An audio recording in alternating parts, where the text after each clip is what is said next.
Hello, everyone, and blessed be. As you can probably tell by the things that are around, I just got done doing this smudgeless spray video, but then I felt very compelled to do one about pendulums. I'm not going to get into the history of pendulums, and as most people know, or at least those who know me or have watched my other videos know, I'm an odd duck, even when it comes to witches, and I also 100% believe in following your own gut and your own soul versus things written in books. So again, I touch on something that some people have very passionate opinions about. I am not disrespecting any of those. In fact, I am very respectful of other people's belief.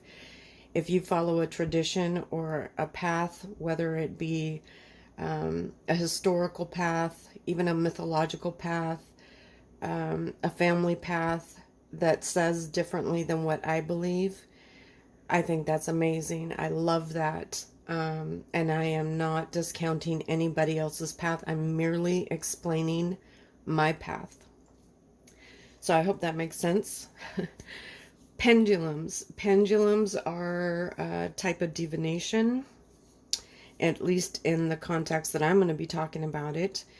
And there are many different kinds. So in this way, a pendulum is a hanging object that's weighted more on the bottom so that it can swing.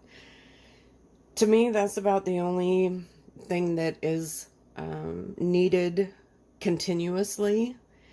If the bottom isn't weighted, you're not going to get a good swing. So I've found. If somebody has found another way, absolutely amazing. This is a pre-made one. It's amethyst. And I honestly don't remember where I got it. I really enjoy it. It's got a knot in it. I have undone this knot, I don't know, dozens and dozens of times. I've laid it flat, I've crumpled it up, and every time I come back to it, the knot's there again. So I've heard and understood, and I leave the knot in it. Is what it is, right? I had a rose quartz one. I was not drawn to it whatsoever, so that was gifted to somebody who was drawn to it. This was made for me, and I'm really sorry because I know she's gonna watch, and this is gonna be her first time hearing that it broke, and I had to restring it on some, that's not fishing line, but it's the jewelry making line. This is not the stretchy kind. And she handmade this for me. It had more beads because one of the times it broke, I lost a couple. It had the other charms on it. But I will say it probably broke because I use it so much. I use it a lot, actually. It's very dear to me and very powerful to me. So saying that it was probably use that did it, I absolutely adore it. And these charms were also on it. And when I redid it yesterday because it broke again, I was told to leave those off. So I did, but they are going to be used for something, and I was told what to use them for. So thank you, thank you. But again, these are divination, or used mostly in divination. And here's where it gets controversial again, is how people believe that these are used. Some people believe it's a focus of our own energy that goes into this. Some people believe use it almost kind of like a Ouija board, in that you open a specific door and call in a spirit to talk to you at that time. Some people use them to speak to a spirit that is present in the area, whether it be in your own home and you're not sure who it is and you want to communicate, or if you go to another place or home or situation and you want to try to talk to whatever spirit or entity is there. I will only put up a mild caution. Again, research it yourself, follow your own beliefs. I don't use spirit boards or Ouija boards. More power to you if you do. It's just not something I've been drawn to do. I should say yet. I always just say yet. You never know. It just hasn't had any pull to me. But one thing I will caution is if you use it that way, be careful. Because if you're not specific enough and you open a pathway and say, whoever is here, come talk to me, you're allowing anything to come and talk to you. And if you're okay with that, if you're prepared for that, if you have the ability to deal with that, absolutely okay. But just keep that in mind. Could be good, bad. It could be not the one intended. If there's 4 there, you only fill in 1 and you say, hey, whoever's here, come talk to me. And one of the nasties decides to, it could be a different situation. So just keep that in mind. I have not yet used it in that way.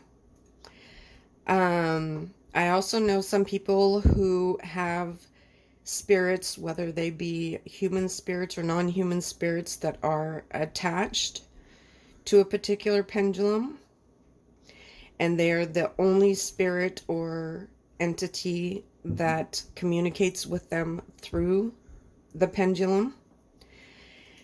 And in my case, I have an entity who this is his preferred method of communicating with me. He's always around me. He's always with me. I trust him. I know him.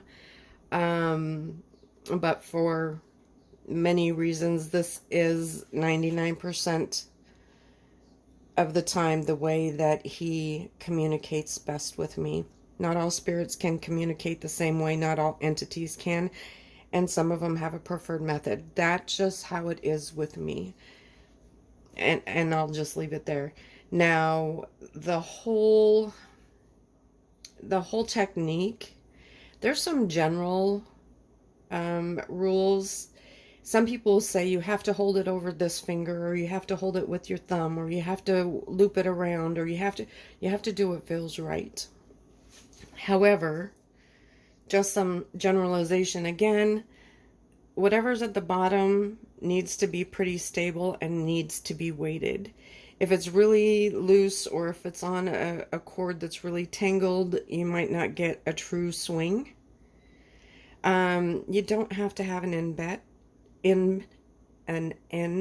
bit. You can if you want to. You don't have to use a chain. You can use a string.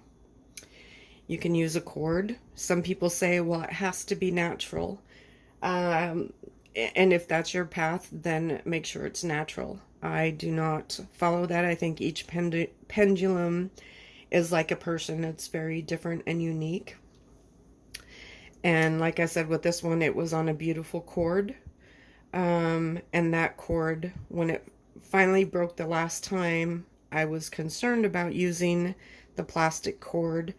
Not because it didn't feel magical to me, I just didn't know if it would fit, and so I asked. And it was just fine. So I say, hold it how it feels natural. You might hold one pendulum differently than you do the other, just because of the energy, or if it is technically a spirit vessel. One might want to be held differently than the other. That's why I have a problem with books that say this is the way to do it. Now, I understand if you have no idea, it's good to get a whole lot of options to try. And reading and YouTube videos are one way to get some of those options. And then you try them. And you go with which one feels right to you. So, For some, you may take off all your jewelry to do it. For some, you may put on special jewelry to do it. And for some, it may not matter at all.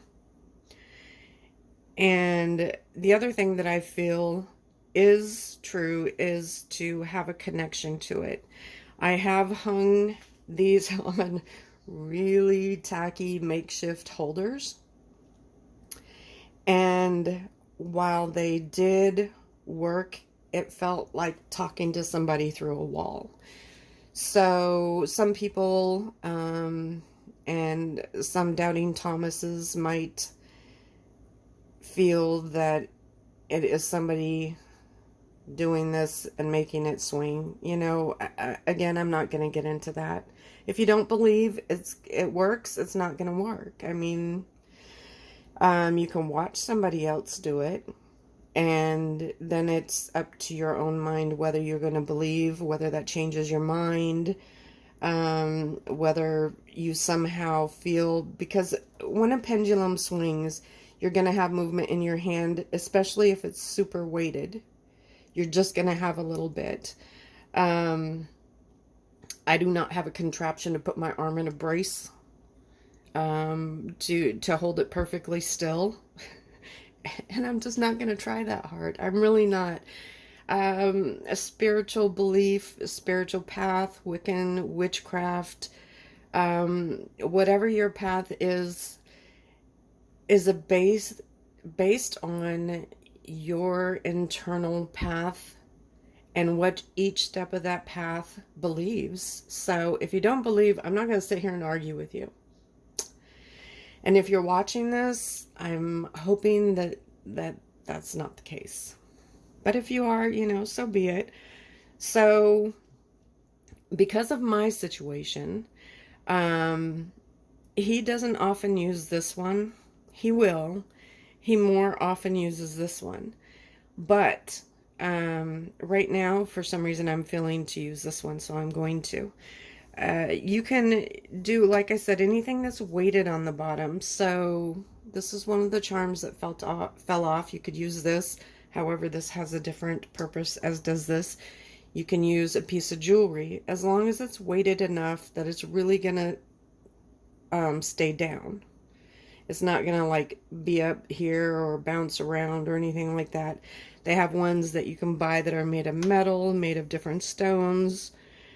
As long as you feel the connection to it, that's fine. Like I said, I had a rose quartz one. I like rose quartz. And I tried to spend time with it. I just had no connection to it at all. It was just a pretty pendulum, which is why it was rehomed. These two I do have connections to, and so they've stayed with me. I don't have a huge collection of them. Like I said, I can't remember where I got this one, but something wants to tell me it was included with something else. I could be wrong. And this one was gifted to me, handmade just for me. Some people have dozens of them. I think that's amazing. I love looking at people's collections of things. It just blows my mind. Like I said, my crazy collection is my herbs. So I feel ya. I'm there with you, and that's just how it is. But like I said, as long as it's weighted, and the weight should be fairly even if you're tying it around a ring.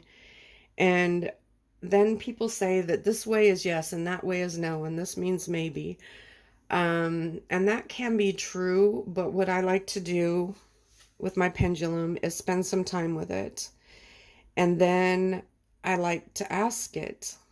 You know, I like to say, show me yes. And then wait, and then say, please show me yes. And then have it show me yes. And then I'll stop and I'll thank it. Thank you. And then hold it. And then I'll say, show me no, please. And I'll say, please show me no.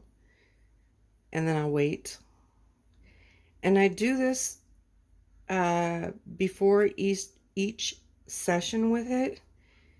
because especially if there's an entity attached, they can change their mind and you can end up very confused at the beginning. Most of the time for me, maybe is, and I'm doing this on purpose, to speed it up, is a great big swing and absolutely no stillness is, girl, you shouldn't be asking that. So, but that again is just me personally. Now, when you try it, the circle swing could be yes, and it could be clockwise is yes, and counterclockwise is no. I mean, people's this one does pretty standard what I've read in a lot of things, but it wasn't because I read those things. I actually read them afterwards. So keep that in mind as well, because then if it's an entity that you don't know and you aren't connected with, you can do testing questions. You can ask it yes or no questions that you know the answer to, and see what happens, or that the person that you're doing it for absolutely 100% knows the answer to. I will say be careful with that. Don't use vague questions and don't use multiple questions in one. Yes or no.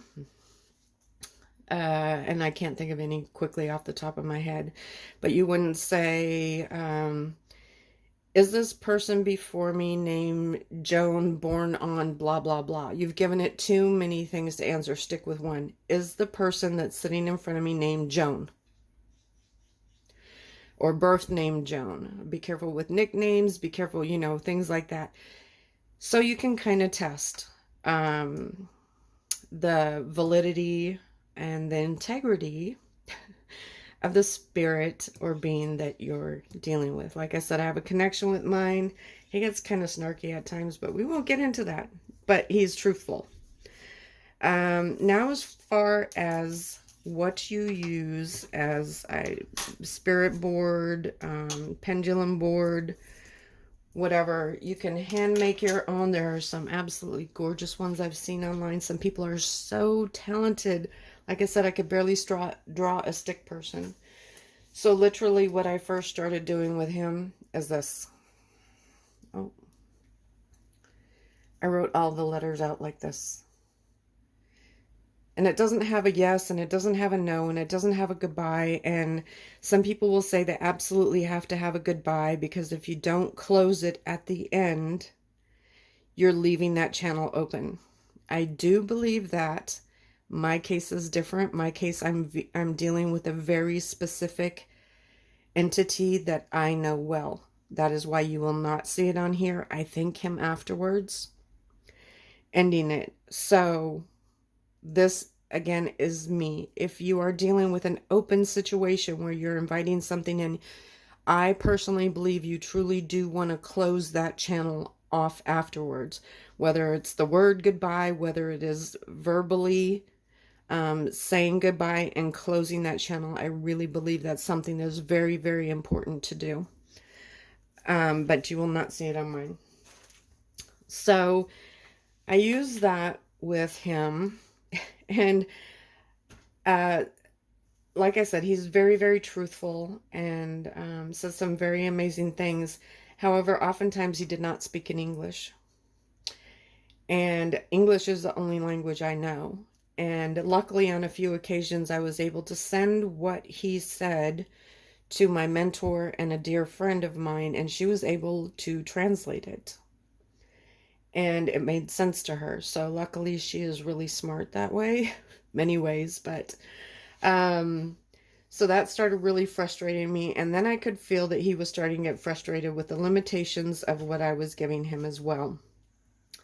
Not all spirits or entities or being can speak English. So sometimes having letters in a specific language can cause a problem. Now, he can speak English, he has, but also note that if you are reaching out to a person who is from way, way, way ancient Egypt, they're not going to speak English. They will find another way to communicate with you, but English letters can oftentimes be a problem. And that's also to where I have a problem with people showing a spirit board or something like that with English letters and then saying they're coming. I won't get into that. I'll just leave that there. But so my friend and my mentor kept telling me that he wanted symbols. He wanted more options. And so I racked my brain trying to figure it out. And when I would think of one, I would ask him, and it was no, no, no, no, no, until I was just like, you know what? I don't even know what to do. And then I got very compelled to make my own set of runes. And that was a hit. That was it. At least for now. It could change. There could be something we add to our communication. There could be that these stop altogether. I still do use my spiral notebook with my letters sometimes. But I will either do a cold toss, which is just grabbing a whole bunch and throwing them out there. I will put them in a circle for my connection with my entity. A circle seems to be the best geometric shape for us. For some people, it could be a square, it could be a rectangle, it could be a star, it could be a triangle, it could be whatever. Listen to your gut and just feel and let that be your guide. Spirit boards are not set up in a circle. They're kind of the arch, several arches, and that just didn't work for me. So hey, so these are some runes that I made. I made them out of polymer clay. I was trying different not ingredients, but different things to use. I wanted more natural, but every time I tried that, it just didn't feel right. So I ended up with polymer clay. The first set I tried to make was just way too big and bulky.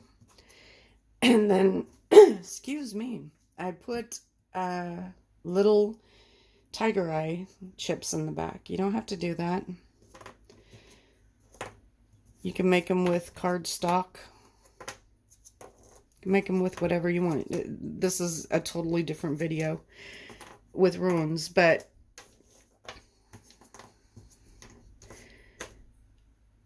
he liked these a lot, which meant I had to learn runes. I don't like to learn overly in depth because then I think it not jades me, but it puts my brain into that kind of slot that somebody else did. So I did learn the basics, and I'll even just show you. So what I did is I took those little index cards and I made the runes, the name, and then on the back I put the information that I felt most drawn to about that rune. And so that way I could easily refer to those as needed. I don't see a problem with having to refer to cards or a tarot book or an oracle book. I don't think that, I think that you need to interpret these according to your gut and your soul and your instinct and the energy at the time. But I also think that it's totally fine to have something like these as a guide. Like I said, I didn't write down a whole bunch. It doesn't go into detail. It doesn't say if it lands here, then this or that. Every time I do a spread, I do it differently. But I say the intent first, like I might draw a circle, and I might say the center is the problem. And this way is what's needed to fix the problem. This way is what caused the problem. Something like that. I just sent the intent and I do a toss. Some people use the same technique every time because that works for them. Again, totally great. Awesome. I love it. And then I just got this little container from the dollar store. And it actually fits those cards perfectly. But that's it for pendulums. If you have any questions, go ahead and leave them in the comments below. And again, I'm not getting into the history of them or how certain ones came to be. There are different types of runes. There's witches runes. These are the basic ones that I'm going to forget the name to. But there you have it. There's some information about a pendulum. I hope you enjoyed. Blessed be.